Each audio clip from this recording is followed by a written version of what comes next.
Bagaimana jika dunia yang kita tinggali tidak berjalan seperti biasanya? Dari hal paling kecil hingga hal terbesar di alam semesta, semuanya bisa berubah drastis. Hanya dengan satu kemungkinan. Sebuah perubahan sederhana bisa menggeser arah kehidupan. Bahkan mungkin mengubah nasib seluruh umat manusia. Mari kita telusuri bersama. Bayangkan setiap kemungkinan.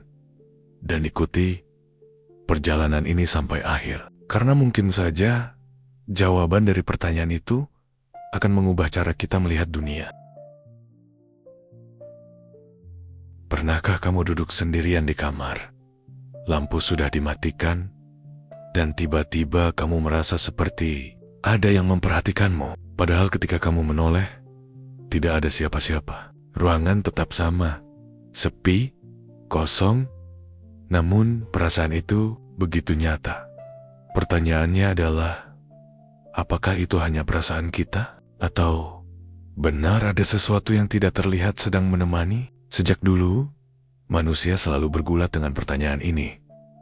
Benarkah ada makhluk halus di sekitar kita? Pertanyaan yang sederhana, tapi jawabannya begitu rumit. Kalau kita ingat-ingat, sejak kecil kita sudah akrab dengan cerita tentang makhluk halus. Orang tua sering mengingatkan kita, jangan main di luar rumah waktu maghrib, nanti ada hantu yang lewat. Atau kalau lewat kuburan, jangan bicara sembarangan, nanti penunggunya marah. Kisah-kisah seperti ini diwariskan turun-temurun, bukan hanya di Indonesia, tapi di hampir semua tempat di dunia. Ada yang menyebut mereka roh gentayangan, ada yang menyebutnya jin, ada juga yang menyebutnya sekadar bayangan misterius. Tapi menariknya, meskipun nama dan wujudnya berbeda-beda, satu hal tetap sama. Manusia selalu punya rasa takut, sekaligus penasaran terhadap sesuatu yang tidak terlihat. Nah, disinilah misterinya. Kalau kita bicara soal makhluk halus, orang biasanya terbagi menjadi dua. Yang pertama, mereka yang yakin sepenuh hati. Orang-orang ini percaya bahwa pengalaman mistis bukan kebetulan. Misalnya, mendengar suara langkah kaki padahal rumah kosong, melihat bayangan putih di sudut mata, atau tiba-tiba merinding tanpa alasan. Bagi mereka, itu adalah tanda kehadiran makhluk gaib. Yang kedua, ada juga yang skeptis. Mereka percaya bahwa semua kejadian itu bisa dijelaskan secara logis. Suara langkah kaki, mungkin suara atap kayu yang memuai. Bayangan putih bisa jadi pantulan cahaya merinding. Itu respon tubuh saat pikiran kita sedang ketakutan. Nah, di antara dua kubu inilah pertanyaan itu selalu hidup. Benarkah makhluk halus ada di sekitar kita? Atau semuanya hanya permainan pikiran manusia? Bayangkan begini, kita hidup di dunia yang penuh dengan hal-hal nyata. Rumah, pohon, hewan, teknologi, semua bisa kita sentuh, bisa kita ukur, bisa kita buktikan. Tapi di sisi lain, ada dunia yang tidak terlihat, yang katanya dihuni oleh entitas yang berbeda dari manusia. Dunia itu tidak bisa kita lihat dengan mata biasa, tidak bisa kita sentuh dengan tangan, tapi kehadirannya sering kita rasakan. Nah, menariknya, pertanyaan ini bukan hanya soal ada atau tidaknya makhluk halus. Lebih dari itu, ini adalah tentang bagaimana manusia memahami dunia di luar batas indera mereka. Karena coba pikir, seandainya benar ada sesuatu di sekitar kita yang tidak bisa dilihat atau disentuh, apa artinya? It's a bird. Dunia kita jauh lebih luas daripada yang kita bayangkan. Dan itulah mengapa bab ini disebut pertanyaan yang selalu ada.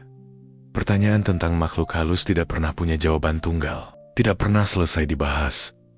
Setiap kali kita merasa sudah yakin dengan satu jawaban, entah itu iya, mereka ada atau tidak, mereka hanya ilusi, selalu ada cerita, pengalaman, atau kejadian baru yang membuat kita kembali berpikir.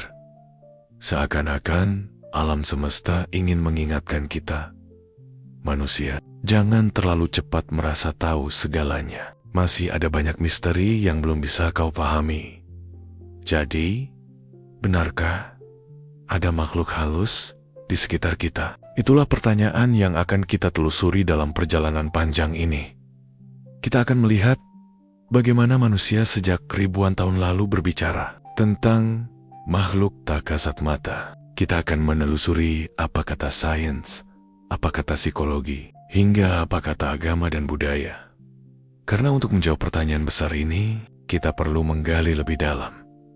Bukan hanya dari satu sudut pandang, tapi dari banyak sisi. Kalau kita kembali ke masa ribuan tahun lalu, ternyata kepercayaan tentang makhluk halus sudah ada sejak manusia pertama kali mulai menulis sejarahnya. Artinya, topik ini bukan sesuatu yang baru. Bukan pula hanya mitos lokal, melainkan bagian dari perjalanan panjang umat manusia. Bayangkan, ribuan tahun sebelum listrik, internet, dan gedung pencakar langit berdiri, manusia purba hidup di dunia yang penuh misteri. Malam begitu gelap, hutan lebat dipenuhi suara-suara aneh, dan kematian sering datang tiba-tiba. Untuk menjelaskan semua hal yang tidak mereka pahami, manusia mulai menciptakan kisah tentang dunia yang tak terlihat. Mari kita lihat beberapa contohnya. Di Mesir kuno, mereka percaya bahwa roh manusia tetap hidup setelah kematian. Karena itu, mereka membangun piramida megah dan memakamkan para raja dengan harta benda. Mengapa? Karena mereka yakin roh para Firaun masih bisa menggunakan semua itu di alam setelah kematian. Bagi orang Mesir, dunia roh adalah kenyataan yang harus dipersiapkan dengan serius. Lalu di Yunani kuno, kita menemukan cerita tentang Roro penasaran yang tidak bisa pergi ke alam baka. Orang Yunani menyebut mereka fantasma, bayangan yang menakutkan manusia. Mereka percaya bahwa roh orang yang meninggal secara tragis bisa gentayangan, mengganggu yang masih hidup. Kalau kita pikir-pikir, bukankah mirip dengan cerita hantu di sekitar kita? Beralih ke timur, di Tiongkok kuno, orang percaya bahwa arwah leluhur selalu mengawasi keturunan mereka. Itu sebabnya, hingga hari ini, banyak keluarga Tionghoa masih melakukan ritual sembahyang leluhur. Mereka percaya, roh leluhur bisa membawa keberuntungan, tapi juga bisa murka kalau dilupakan. Sementara itu, di India kuno, cerita tentang makhluk halus juga muncul dalam teks-teks Hindu dan Buddha. Ada yang disebut buta atau preta, yaitu roh yang gelisah karena meninggal dengan cara tidak wajar. Mereka dipercaya berkeliaran di bumi dan hanya bisa tenang jika diberi doa atau ritual tertentu. Dan tentu saja, kita juga punya warisan di Nusantara. Sejak zaman nenek moyang, masyarakat kita percaya bahwa alam ini dihuni oleh berbagai makhluk tak kasat mata. Ada penunggu pohon besar, ada penjaga hutan, bahkan ada penghuni sungai. Cerita-cerita itu diwariskan dari mulut ke mulut, hingga akhirnya melahirkan sosok-sosok yang kita kenal hari ini, seperti pocong, kuntilanak, atau genderuwo. Jika kita teliti, semua budaya di dunia, dari barat sampai timur, dari gurun pasir sampai pulau tropis, punya satu kesamaan. Manusia percaya bahwa mereka tidak hidup sendirian di dunia ini. Nah, pertanyaan pentingnya adalah, kenapa hampir semua peradaban punya cerita tentang makhluk halus? Apakah semua orang di berbagai belahan dunia ini berhalusinasi bersama-sama? Atau apakah memang ada sesuatu yang nyata, yang keberadaannya bisa dirasakan meski tak terlihat? Disinilah menariknya. Sejarawan melihat bahwa kisah-kisah makhluk halus sebenarnya juga berfungsi sebagai cara manusia menjelaskan hal-hal yang tak mereka pahami. Contoh sederhana, ketika seseorang meninggal mendadak tanpa sebab yang jelas, orang kuno akan berkata, rohnya belum tenang.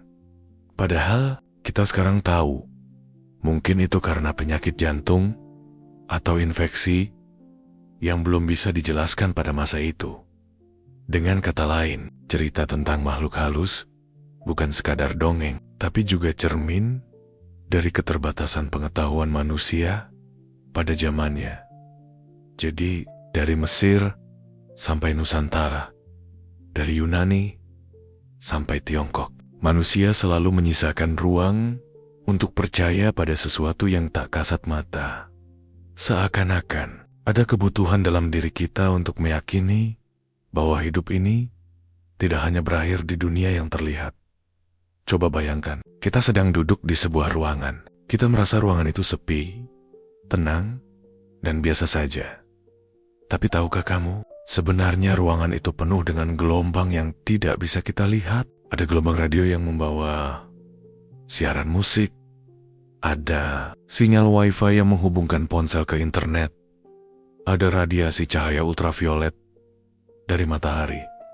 Semua itu nyata, ada di sekitar kita sekarang, tapi mata kita tidak bisa melihatnya. Pertanyaannya, kalau indera kita terbatas, mungkinkah ada hal-hal lain di luar sana yang juga nyata, tapi tak bisa ditangkap mata manusia? Manusia sering merasa dirinya sudah hebat.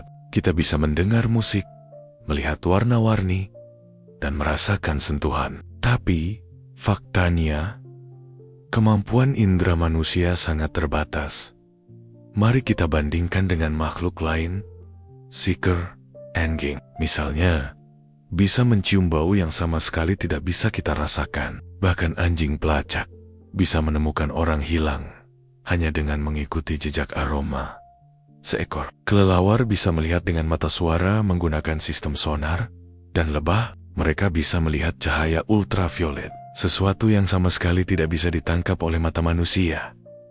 Kalau hewan-hewan ini bisa merasakan sesuatu yang bagi kita tak terlihat, maka masuk akal kan kalau kita juga mungkin hidup berdampingan dengan sesuatu yang tidak bisa kita rasakan. Nah, dari sinilah muncul pemikiran.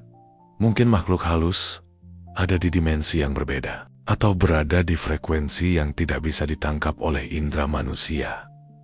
Bayangkan radio, kalau kita menyetel radio di frekuensi 901 FM, kita akan mendengar musik dari stasiun itu. Tapi di saat yang sama, ada ratusan frekuensi lain yang juga berisi suara, lagu, bahkan berita. Kita hanya tidak bisa mendengarnya karena tidak menyetel ke frekuensi itu. Begitu juga dengan manusia. Kita hidup di frekuensi yang bisa kita lihat dan dengar. Tapi, siapa tahu ada frekuensi lain di sekitar kita yang dihuni oleh makhluk berbeda. Mungkin mereka bisa melihat kita, tapi kita tidak bisa melihat mereka. Tapi, ada satu hal yang menarik. Meski kita tidak bisa melihat dengan mata, kadang tubuh kita merespons hal-hal aneh.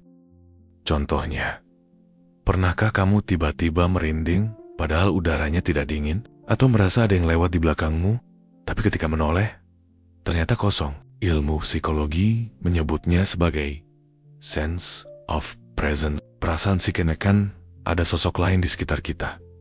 Sebagian ilmuwan menjelaskan bahwa ini bisa terjadi karena otak kita sensitif terhadap perubahan kecil di lingkungan. Misalnya, ada suara sangat pelan atau bayangan samar yang tidak kita sadari, tapi otak kita langsung menafsirkannya sebagai ada sesuatu. Namun, bagi sebagian orang, pengalaman itu terlalu nyata untuk dianggap sekadar ilusi. Mereka ada sesuatu yang memang benar-benar hadir, meskipun tak terlihat. Jadi, kalau manusia memang tidak bisa melihat seluruh kenyataan dengan indera yang terbatas, apakah mungkin makhluk halus sebenarnya ada di sekitar kita selama ini? Hanya saja, mata kita belum dilatih untuk melihatnya. Pertanyaan ini membawa kita masuk ke dilema. Apakah makhluk halus hanyalah energi yang tidak bisa kita tangkap? Ataukah mereka memang berada di dunia lain yang sejajar dengan kita? Pernahkah kamu masuk ke sebuah ruangan dan tiba-tiba merasakan hawa dingin yang aneh? Padahal AC atau kipas tidak menyala? Atau pernahkah kamu mendengar cerita seseorang yang mengaku melihat bayangan samar tepat di saat listrik padam? Banyak orang langsung menyebutnya pengalaman mistis. Tapi kalau kita coba lihat dengan kacamata sains, sebenarnya dunia ini memang dipenuhi oleh sesuatu yang tidak terlihat. Energi. Energi ada di sekitar kita setiap saat. Gelombang elektromagnetik menghubungkan ponsel kita dengan menara sinyal. Arus listrik mengalir di dinding rumah, memberi daya untuk lampu dan peralatan elektronik. Medan magnet bumi mengarahkan jarum kompas, membuat kita tahu arah utara dan selatan. Semua itu ada, meski tak bisa kita lihat dengan mata telanjang. Nah, sebagian orang percaya bahwa makhluk halus mungkin bukan sekadar roh gentayangan, melainkan bentuk energi yang tidak bisa dijelaskan sains modern. Ada fenomena menarik yang sering dicatat oleh peneliti paranormal. Di tempat yang dianggap angker, alat ukur kadang menunjukkan adanya gangguan elektromagnetik. Kamera merekam cahaya berbentuk aneh, meski tidak ada sumber cahaya di sekitarnya. Termometer mendadak mencatat turunnya suhu di satu titik ruangan, sementara area lain tetap normal. Bagi sebagian orang, semua ini adalah bukti adanya energi lain yang tak terlihat. Tapi bagi ilmuwan, data ini masih diperdebatkan. Bisa jadi ada penjelasan teknis, seperti kabel listrik bocor, pantulan cahaya, atau perubahan aliran udara. Mari kita ambil contoh sederhana. Kamu tahu kan, tubuh manusia sebenarnya juga memancarkan energi setiap detik. Jantung kita menghasilkan sinyal listrik yang bisa terbaca melalui alat bernama EKG. Otak kita juga menghasilkan gelombang yang disebut gelombang otak, dan itu bisa diukur dengan EG. Artinya, tubuh manusia sendiri adalah pemancar energi kecil yang terus aktif. Nah, kalau manusia punya energi, lalu mengapa tidak mungkin ada bentuk kehidupan lain yang juga memancarkan energi? Hanya saja berbeda frekuensinya, sehingga tak tertangkap oleh alat biasa. Bayangkan kalau makhluk halus itu sebenarnya hanyalah bentuk energi. Energi yang kadang terekam oleh kamera, terdengar samar di rekaman audio, atau bahkan terasa di kulit kita sebagai sensasi dingin dan merinding. Tidak heran jika banyak cerita mistis sering dikaitkan dengan listrik padam, radio berisik, atau lampu berkedip sendiri. Karena gangguan energi memang bisa membuat teknologi yang peka terhadap gelombang ikut bereaksi. Namun, sains juga mengingatkan kita, tidak semua hal yang terasa aneh harus langsung dianggap gaib. Kadang, tubuh kita juga sangat sensitif terhadap perubahan energi kecil. Misalnya, medan elektromagnetik yang kuat bisa membuat seseorang merasa gelisah, pusing, bahkan melihat hal-hal yang sebenarnya tidak ada. Inilah sebabnya beberapa penampakan bisa jadi hanya efek dari tubuh yang bereaksi terhadap lingkungan. Tapi tetap saja, ada hal yang belum bisa dijelaskan sepenuhnya. Kenapa di tempat tertentu, orang merasa lebih sering diganggu? Kenapa ada lokasi yang seakan-akan menyimpan energi, membuat pengunjung merasa tidak nyaman? Apakah itu murni psikologi? Atau memang ada sesuatu yang lain di sana? Pertanyaan-pertanyaan ini masih menjadi misteri, sekaligus membuka ruang diskusi antara sains dan keyakinan. Bayangkan, kamu sedang berjalan sendirian di malam hari. Jalanan sepi, lampu jalan redup, dan hanya terdengar suara langkah kakimu sendiri. Tiba-tiba, kamu merasa ada bayangan di belakangmu. Jantung berdegup lebih cepat. Bulu kuduk berdiri. Dan ternyata kosong. Tidak ada siapa-siapa. Apa yang sebenarnya terjadi? Apakah benar ada sesuatu yang mengikuti? Atau itu hanya permainan pikiranmu sendiri? Inilah yang disebut sugesti. Sugesti adalah ketika pikiran kita membentuk persepsi, meskipun kenyataannya tidak ada. Dan ternyata, sugesti punya kekuatan luar biasa dalam menciptakan pengalaman yang seakan nyata. Contohnya, sederhana. Pernahkah kamu menonton film horor, lalu setelahnya merasa takut ke kamar mandi sendiri? Padahal, kamar mandi itu sama saja seperti sebelumnya. Tapi, karena otak sudah dipenuhi gambar seram dari film tadi, semua hal terasa lebih menakutkan. Bayangan kecil jadi terlihat seperti sosok. Suara tetesan air jadi terdengar seperti langkah kaki. Psikolog menjelaskan bahwa ketika kita takut, otak kita bekerja lebih waspada. Bagian otak yang bernama amigdala mengirim sinyal bahaya. Meski kadang tidak ada ancaman nyata, akibatnya tubuh bereaksi. Kita merinding, jantung berdebar, keringat dingin keluar. Di saat seperti ini, otak cenderung mengisi kekosongan informasi dengan imajinasi. Misalnya, ketika mendengar suara duk-duk di rumah kosong, otak kita langsung mencari penjelasan. Kalau sedang santai, kita mungkin berpikir, oh, itu suara tikus. Tapi kalau sedang takut, otak bisa mengubahnya menjadi, itu pasti langkah kaki hantu. Dengan kata lain, otak kita bisa menciptakan hantu dari rasa takut kita sendiri. Ada sebuah eksperimen menarik. Sekelompok relawan diminta masuk ke rumah tua yang katanya angker. Sebelum masuk, mereka diberitahu bahwa di dalam rumah itu sering muncul penampakan. Hasilnya, banyak dari mereka mengaku melihat bayangan aneh, mendengar suara langkah, bahkan merasa disentuh, tapi ternyata rumah itu sama sekali tidak berhantu. Semua pengalaman mistis yang mereka alami hanyalah hasil dari sugesti karena mereka sudah percaya sejak awal bahwa tempat itu angker. Sugesti juga bisa menular. Coba ingat, kalau ada satu orang yang menjerit, "Aku lihat hantu," biasanya orang lain di sekitarnya ikut panik. Padahal, belum tentu mereka juga melihat hal yang sama. Tapi karena otak kita mudah dipengaruhi, rasa takut bisa menyebar begitu cepat. Fenomena ini disebut mass hysteria atau histeria massal. Dalam sejarah, ada banyak kasus di mana satu komunitas percaya mereka diganggu makhluk gaib, padahal sebenarnya otak mereka yang saling memengaruhi. Tapi, apakah ini berarti semua cerita hantu hanyalah ilusi? Tidak sesederhana itu.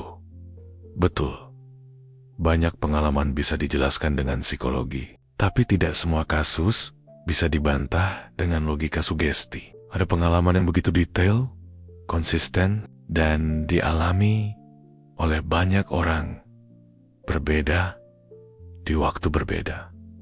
Bagi sebagian orang, pengalaman itu terlalu nyata untuk dianggap sekadar imajinasi. Jadi, disinilah dilema kita. Pikiran manusia memang kuat, bisa menciptakan rasa takut yang nyata. Tapi, apakah mungkin justru karena sugesti itu, kita menjadi lebih peka, sehingga tanpa sadar bisa merasakan sesuatu yang memang ada di luar jangkauan indera biasa? Pertanyaannya tetap terbuka. Sejak dulu, kisah pertemuan dengan makhluk halus tidak pernah berhenti. Ada yang diceritakan secara berbisik di warung kopi, ada yang muncul di berita, bahkan ada yang terdokumentasi dalam film atau foto. Tapi pertanyaannya tetap sama. Apakah semua kisah ini nyata atau hanya imajinasi? Mari kita mulai dengan sebuah cerita sederhana. Seorang penjaga malam di sebuah sekolah tua bercerita, setiap pukul 2 dini hari, ia sering mendengar suara anak-anak bermain di lapangan. Tertawa, berlari, bahkan suara bola yang dipantulkan. Namun ketika ia keluar untuk melihat, lapangan itu selalu kosong, sunyi, dan gelap. Apakah itu nyata atau hanya halusinasi karena kantuk dan lelah bekerja? Contoh lain datang dari seorang pengendara motor yang pulang larut malam, melewati jalan sepi. Ia mengaku melihat seorang perempuan berdiri di pinggir jalan, melambaikan tangan meminta tumpangan. Ketika dihampiri, tiba-tiba sosok itu menghilang begitu saja. Banyak pengendara lain yang melewati jalan itu juga mengaku mengalami hal serupa. Kalau hanya satu orang, mungkin bisa dianggap berhalusinasi. Tapi bagaimana jika banyak orang mengalami hal yang sama di tempat yang sama? Lalu, ada kisah keluarga yang tinggal di rumah tua peninggalan kakek. Mereka sering mendengar suara kursi digeser di ruang tamu, padahal semua orang sudah tidur. Kadang lampu menyala sendiri, pintu berderit meski terkunci rapat. Mereka yakin ada penunggu yang masih menetap di rumah itu. Ilmuwan bisa saja berkata, itu hanya karena bangunan tua, kayu memuai, listrik tidak stabil, pintu bergeser karena angin. Tapi, Bagi keluarga itu, pengalaman mereka terlalu sering, terlalu nyata, untuk sekadar dianggap kebetulan. Musik menurun, narator berbicara lebih tenang. Inilah menariknya kisah nyata. Bagi orang yang mengalaminya, pengalaman itu terasa sungguh-sungguh, jantung berdegup, tubuh merinding, bahkan kadang meninggalkan trauma. Tapi bagi orang lain yang hanya mendengar ceritanya, kisah itu bisa terdengar seperti imajinasi. Dan disinilah perbedaan besar antara pengalaman pribadi dan bukti ilmiah. Pengalaman pribadi sangat nyata bagi orang yang merasakannya, tapi sulit dibuktikan kepada orang lain. Bukti ilmiah harus bisa diuji, diulang, dan disaksikan oleh banyak orang. Sayangnya, kebanyakan kisah tentang makhluk halus hanya berhenti pada pengalaman pribadi. Jarang sekali ada bukti yang kuat yang bisa diuji berulang kali. Tapi bukan berarti kisah-kisah itu tidak penting. Justru karena kisah-kisah itulah misteri tentang makhluk halus terus hidup dari generasi ke generasi. Ada satu hal yang menarik. Seringkali cerita-cerita ini memiliki pola yang sama di berbagai budaya. Sosok perempuan berambut panjang, berbaju putih. Misalnya, bukan hanya ada di Indonesia dengan sebutan kuntilanak. Di Jepang ada Onri. Di Amerika ada White Lady. Di Amerika Latin ada La Llorona. Semuanya punya ciri serupa, roh perempuan yang meninggal tragis dan kemudian menampakkan diri. Apakah ini kebetulan, imajinasi yang mirip-mirip, atau justru ada sesuatu yang memang nyata yang dialami oleh manusia di belahan dunia manapun? Kisah nyata atau imajinasi? Mungkin keduanya bisa benar pada saat yang sama. Bagi sebagian orang, pengalaman bertemu makhluk halus mungkin hanya ciptaan otak mereka sendiri. Tapi bagi yang lain, itu adalah momen ketika batas antara dunia manusia dan dunia tak kasat mata menjadi tipis. Seolah-olah ada tabir yang terbuka untuk sesaat. Selama ribuan tahun, cerita tentang makhluk halus hanya berpindah dari mulut ke mulut. Namun di era modern, manusia mulai bertanya, kalau mereka benar ada, bisakah kita membuktikannya dengan sains? Dari sinilah lahir berbagai upaya penelitian para peneliti, baik amatir maupun profesional, membawa alat-alat ke tempat yang dianggap angker. Mereka mencoba merekam suara, memotret bayangan, bahkan mengukur perubahan suhu dan energi. Salah satu metode yang terkenal adalah EVP, atau Electronic Voice Phenomena. Peneliti menaruh perekam suara di ruangan kosong, lalu meninggalkannya beberapa saat. Ketika diputar kembali, kadang muncul suara aneh, bisikan samar, ketukan, bahkan kalimat pendek yang tidak terdengar oleh telinga manusia saat rekaman berlangsung. Apakah itu suara makhluk halus? Sebagian orang yakin. Ya, tapi ilmuwan skeptis mengatakan itu bisa saja gangguan frekuensi, noise dari alat, atau bahkan imajinasi ketika mendengarkan ulang. Selain suara, ada juga fenomena cahaya. Banyak foto dari tempat angker menunjukkan bulatan bercahaya kecil yang sering disebut orb. Bagi pecinta mistis, orb dianggap sebagai wujud energi makhluk halus. Tapi fotografer profesional menjelaskan, orb biasanya hanyalah pantulan cahaya dari debu atau serangga yang melintas dekat lensa. Ada juga yang menggunakan alat pengukur medan elektromagnetik.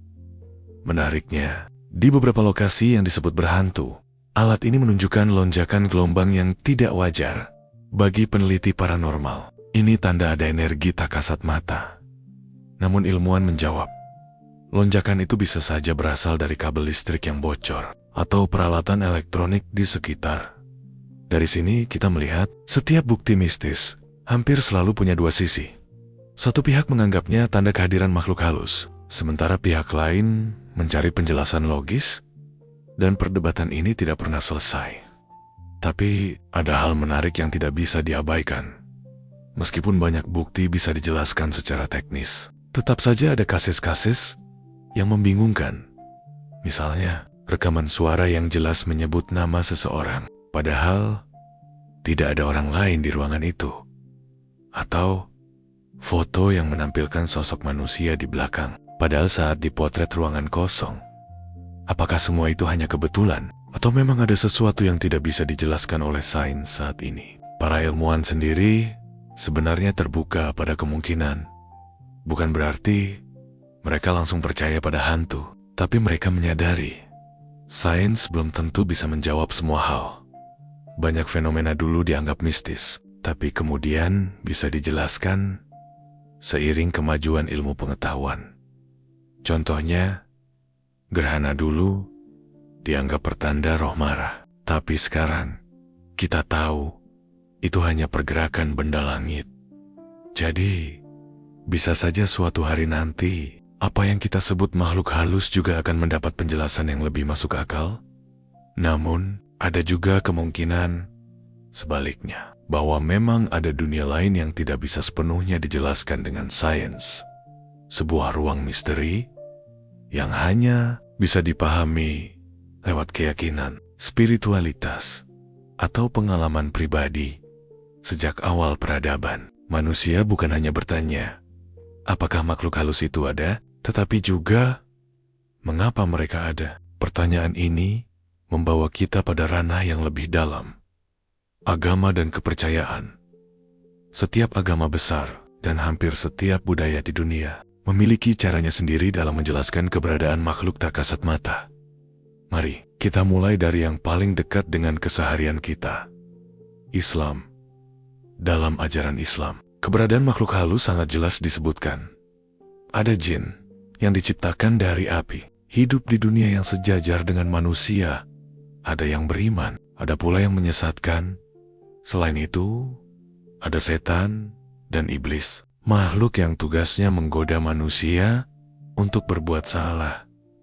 Bahkan dalam kisah Nabi Sulaiman, jin digambarkan mampu bekerja membangun istana megah.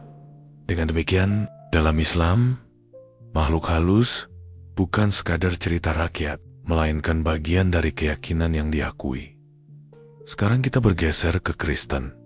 Dalam kepercayaan Kristen, ada roh baik yang disebut malaikat, dan roh jahat yang disebut iblis atau setan. Alkitab berisi banyak kisah tentang roh jahat yang bisa merasuki manusia, lalu diusir melalui doa atau pengusiran roh eksorsisme. Bagi umat Kristen, makhluk halus bukan hanya nyata, tapi juga berhubungan langsung dengan perjuangan antara kebaikan dan kejahatan. Kemudian ada Hindu dan Buddha.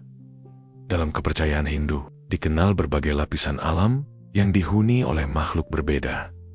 Ada dewa, usura, hingga roh leluhur yang masih bisa berhubungan dengan manusia. Upacara tertentu, seperti Pitra Yajna, dilakukan untuk menghormati arwah leluhur. Sementara dalam ajaran Buddha, roh atau makhluk halus dianggap bagian dari siklus samsara perputaran, kelahiran dan kematian.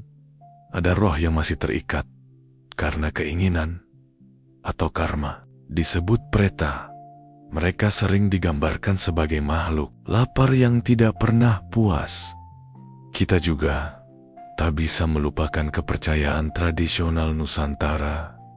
Di berbagai daerah Indonesia, roh leluhur dipercaya masih hadir menjaga keturunan dan kampung halaman. Ada upacara adat untuk menghormati mereka, seperti sesajen, selamatan, atau ritual-ritual tertentu di hutan, gunung, atau laut. Bagi masyarakat tradisional, makhluk halus bukan sesuatu yang asing. Mereka dianggap bagian dari keseharian, bagian dari alam itu sendiri. Musik sedikit naik, memberi nuansa hangat menariknya, meski berbeda-beda. Hampir semua agama dan kepercayaan memiliki benang merah yang sama. Ada makhluk yang tidak terlihat oleh mata manusia. Mereka bisa baik, bisa juga jahat. Mereka sering berhubungan dengan kehidupan manusia, entah untuk menolong, menguji, atau menyesatkan. Lalu, apa arti semua ini bagi kita? Bahwa pandangan agama dan kepercayaan tidak hanya memberi penjelasan, tapi juga memberi arah. Mereka mengingatkan manusia untuk tetap waspada, untuk menjaga perilaku, dan untuk selalu mengingat bahwa dunia ini lebih luas daripada yang bisa kita lihat. Jadi, apakah makhluk halus itu nyata? Bagi banyak orang, keyakinan agama sudah cukup menjadi bukti. Karena pada akhirnya, persoalan ini tidak hanya tentang logika, tapi juga tentang iman. Sejak dulu, manusia punya cara tersendiri untuk menjelaskan apa yang tidak bisa mereka pahami. Bagi orang zaman dahulu, makhluk halus bukan hanya cerita pengantar tidur mereka, adalah bagian dari kehidupan sehari-hari. Di banyak tempat, kepercayaan pada makhluk halus justru membentuk tradisi, upacara, bahkan kesenian. Mari kita mulai dari tanah air kita sendiri, Indonesia. Di Jawa, ada tradisi selamatan. Selain sebagai doa bersama, selamatan juga dipercaya untuk menolak gangguan makhluk halus. Makanan seperti tumpeng, jajanan pasar, atau kopi pahit disajikan bukan hanya untuk manusia, tetapi juga untuk tamu tak kasat mata, agar mereka tidak mengganggu. Di Bali, ada upacara ngaben. Prosesi pembakaran jenazah ini dipercaya membantu roh leluhur agar bisa kembali ke asalnya, tidak gentayangan di dunia manusia. Upacara ini bukan sekadar ritual, tapi juga cara masyarakat menjaga keseimbangan antara yang terlihat dan tak terlihat. Di Sumatera, ada mitos hantu jadi-jadian. Konon, orang-orang tertentu bisa berubah menjadi harimau jadi-jadian untuk menjaga kampungnya. Cerita ini membuat masyarakat lebih berhati-hati dan hormat pada alam sekitarnya. Musik perlahan berganti, memberi nuansa dunia luas, tapi tidak hanya di Indonesia. Di berbagai belahan dunia, makhluk halus juga hidup dalam tradisi dan seni. Di Jepang, ada festival Obon. Ketika roh leluhur dipercaya kembali mengunjungi keluarga mereka, masyarakat menyalakan lentera dan tarian tradisional dilakukan sebagai penyambutan. Di Meksiko, ada Dia de los Muertos atau Day of the Dead. Hari itu bukan untuk menakut-nakuti, melainkan merayakan hubungan dengan arwah leluhur. Kuburan dihiasi bunga, foto, dan makanan kesukaan orang yang sudah meninggal. Di Skotlandia dan Irlandia, ada tradisi kuno Samhain yang kemudian berkembang menjadi Halloween modern.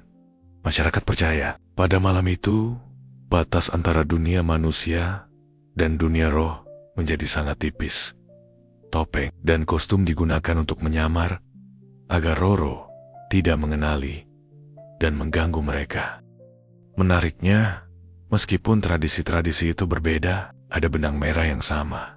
Makhluk halus dianggap ada dan mempengaruhi kehidupan manusia. Upacara, makanan, tarian, atau bahkan kostum digunakan untuk berhubungan atau melindungi diri dari mereka. Seni dan budaya sering menjadi media untuk menyampaikan rasa takut sekaligus rasa hormat pada yang tak terlihat. Selain tradisi, makhluk halus juga menjadi bagian penting dari seni pertunjukan wayang di Jawa. Misalnya, tak hanya menampilkan tokoh manusia dan dewa, tetapi juga roh dan makhluk gaib.